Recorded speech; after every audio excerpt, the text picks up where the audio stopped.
and start.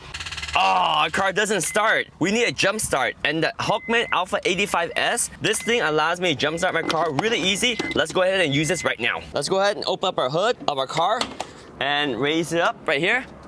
Boom. This is a HULKMAN 85S. The S just stands for lower temperature tolerance. So this thing works in the cold weather as well as the hot weather. You connect it to the clips right here. And then all you gotta do is connect your clips to your battery. So red right here, that's the positive terminal. Put the positive onto the positive terminal. Put the black one onto the negative terminal right here. And you're good to go. So we can put this thing right here. Once you hook up everything, it says ready. So we can go ahead and go inside and start the car. Now all we gotta do is push the start button on our car and we should be good to go.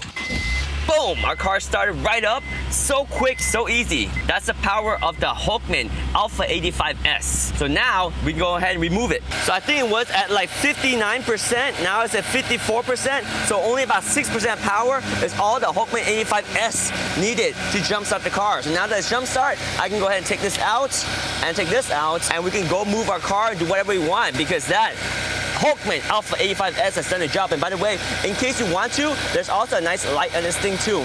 And you have a nice light at night, and it also gets pretty bright too. See how bright that is? So it's perfect for working in the dark if you need a light, but in the day we don't need it. So anyway, HULKMAN 85S right here. Powerful, awesome jump starter for your car. It's a HULKMAN Alpha85S. Perfect for cold weather and hot temperatures. It will jumpstart your car up to 8.5 liters for gasoline and up to 6 liters for diesel. It's powerful, and it is a must-have in my opinion.